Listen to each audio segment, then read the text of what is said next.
تفتكروا ايه مصدر الشر؟ يعني هل الشرير ده بيتولد شرير ولا ممكن يكون الشر جوه كل واحد فينا بس مستني الفرصه عشان يطلع؟ فيلم ذا دارك نايت قدم لنا مفهوم مختلف عن الشر، والجوكر ما كانش مخيف علشان هو مجرد مجرم عادي، كان مخيف علشان اول ما بتسمع نبره صوته بتحس ان هو عارفك انت شخصيا. ودي رساله الفيلم، ان هو بيسالك سؤال واحد: هل انت لو اتحطيت تحت ضغط هتغير مبادئك؟ كريستوفر نولان قدم لنا بعد جديد عن الشر وعن افلام السوبر هيروز عامه، واحنا مش هنحكي الفيلم، احنا هنحكي على اللي ورا الفيلم. فتعالوا نحسبها ونشوف ليه فيلم ذا دارك نايت مختلف عن باقي افلام السوبر هيروز.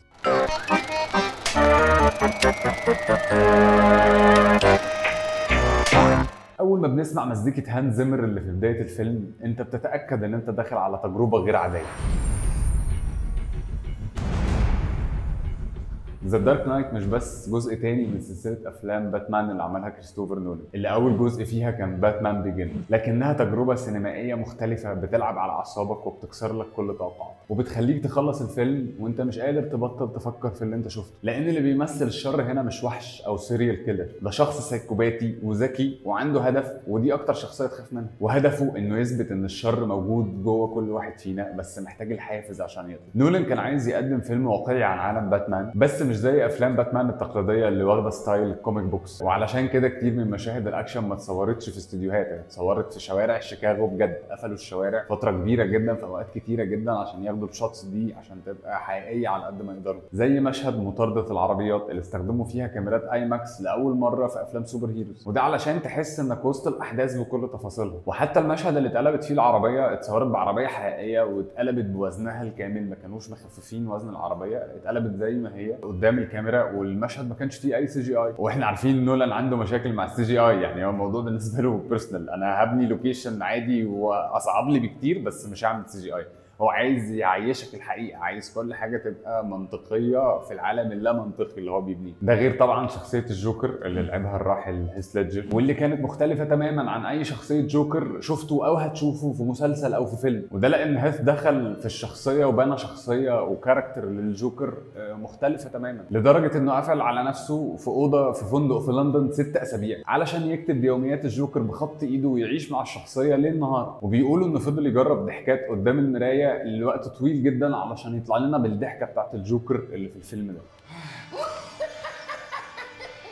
ضحكه مش عاديه وموتره جدا، يعني ممكن تحس انها مش بشريه اصلا. وكان عامل نوت اسمها الجوكر كان بيكتب فيها جمل سوداويه جدا، يعني كان جمله من الجمل بيقول فيها I believe whatever doesn't kill you simply makes you stranger، يعني حاجه صعبه جدا. وكان بيقعد يشوف فيديوهات لمجرمين حقيقيين زي تيد بوندي علشان بس يفهم سيكولوجيه الشر اللي ما عندهاش اي شعور بالذنب. ونولان كان قاصد ما يكتبش في الورق اي باك جراوند ستوري واضحه للجوكر، وده علشان يحافظ على غموض الشخصيه وان هي ما عندهاش اي قصه تحكيها. وبنشوف ده في مشهدين الجوكر كان بيحكي فيهم عن قصه مختلفه تماما في كل مره عن الجرح اللي في وشه، لان الجوكر هنا مش ببساطه كده شخص، لا هو رمز للفوضى. وده اللي بنشوفه اصلا في اول الفيلم في مشهد سرقه البنك، هو بيقتل افراد العصابه بتاعته من غير اي تردد، كل حاجه عنده محسوبه لدرجه تخوفك، يعني ده بيحسبها اكتر مننا. ومن الناحيه النفسيه فالجوكر مش مجنون هنا بالشكل التقليدي اللي احنا عارفينه عن الجنون، هو زي ما وصف علماء النفس ان دي شخصيه اسمها هاي فانكشنينج سوسيوباث، او يعني السايكوباتي الذكي اللي بيعرف يقرا دوافع الناس ويبتدي يستخدمها ضده. وده اللي بنشوفه في تجربه السفينتين، سفينه مليانه مجرمين طالعين من السجن وسفينه ثانيه مليانه ناس بريئه عاديه جدا، ويقول للناس كل سفينه فيها متفجرات وكل سفينه معاها ريموت اللي بيفجر السفينه الثانيه،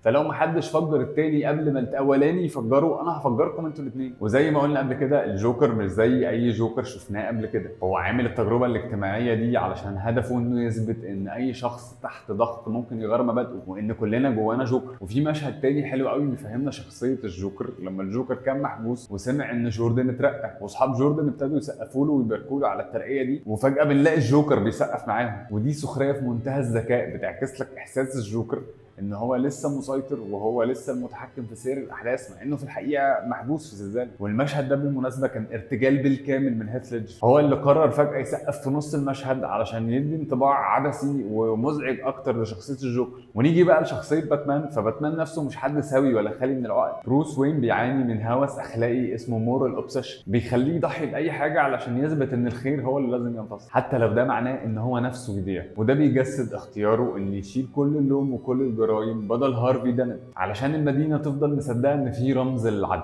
وهنا نولان بيقول لنا ان البطوله مش دايما بتبقى انتصار، البطوله ساعات بتكون في انك تضحي بنفسك علشان ناس تانيه تكمل. اما هارفي فهو اكتر شخصيه مأساويه في الفيلم ده، وهو الشخصيه اللي اثبتت صحه فلسفه الجوكر. هارفي كان المدعي العام اللي كان رمز للامل، واللي كانت مدينه جوثام وباتمان نفسه معلقين عليه امل ان هو يصلح المدينه. بس بعد ما خسر ريتشل واتحرق نص وشه، او بمعنى فلسفي تاني ان هو اتحط تحت الضغط المناسب اللي فيه الانسان بيختبر مدى صلابته وبيختبر قوه مبادئه. بس للاسف هو فشل في الاختبار ده، والجوكر اللي جواه طلع وسيطر عليه. والتحول هنا في شخصيه هارفي برضه مش مجرد دراما، الفكره هنا ان الواحد لما بيبني حوالين نفسه صوره مثاليه جدا، اول ما الصوره دي تتكسر بيتحول للعكس تماما. وده اللي خلى هارفي انه يتحول لشخصيه تو فيس، انه ساب قراراته للحظ عن طريق كوين يا ملك يا كتابك. ونيجي بقى لتكنيك الاخراج. نولان في تصويره استخدم الاضاءه الحقيقيه بالليل لشوارع شيكاغو علشان يدي واقعيه للتناقض ما بين نور المدينه وظلال الشخصيات. وكمان مشهد غرفه التحقيق اللي بيعتبر قلب الفيلم نفسيا، استخدم احجام ضيقه في الكادرات او كلوز اب شوتس على وش الجوكر وباتمان علشان يحسسك بالخنقه ويحسسك انك محبوس معاهم. وفي الكواليس نولان قال ان مشهد المستشفى المفروض المستشفى كانت تنفجر من اول مره، ففضل هيث ليدجر يتصرف بعفويه ويقعد يدوس على الزرار لحد ما المستشفى انفجرت.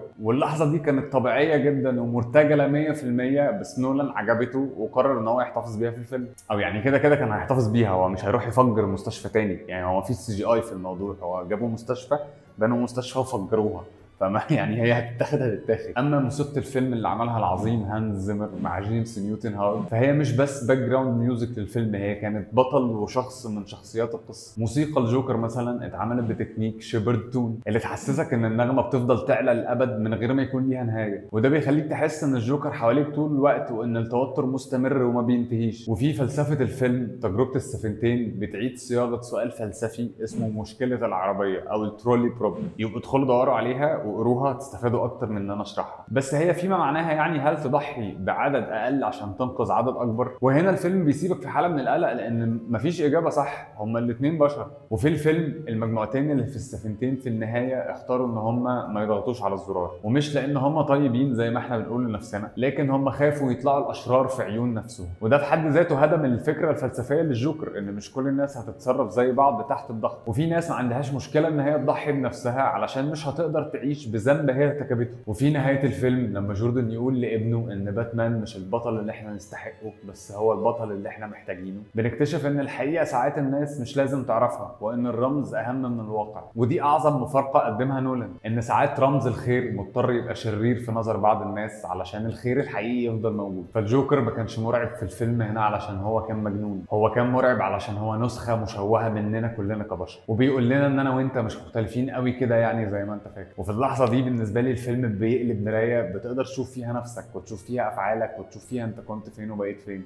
علشان نسال نفسنا سؤال مهم جدا قدام المرايه دي: هل احنا لو اتحطينا تحت ضغط او اتحطينا في تجربه السفينتين هل هتتمسك بمبادئك ولا هتنهار؟ وفي نهايه حلقتنا فيلم ذا دارك نايت ما كانش بيتكلم عن باتمان اللي بينقذ المدينه، ولا عن الجوكر اللي عايز يدمر المدينه وينتصر على باتمان. ده فيلم بيتكلم عننا احنا كبشر، وعن نقاط ضعفنا اللي بنخاف نعترف بيه، عن لحظه صمودنا لما كل حاجه حوالينا بتنهار، وعن الحقيقه المره ان كلنا جوانا باتمان بيحاول يثبت ان احنا كويسين، وجوانا جوكر مستني لحظه الفوضى عشان يطلع. المهم انك ما تنساش تسال نفسك دايما: هل لو الدنيا ابتدت تنهار حواليك هل هتتمسك بمبادئك ولا هتبيع مبادئك زي هارفي؟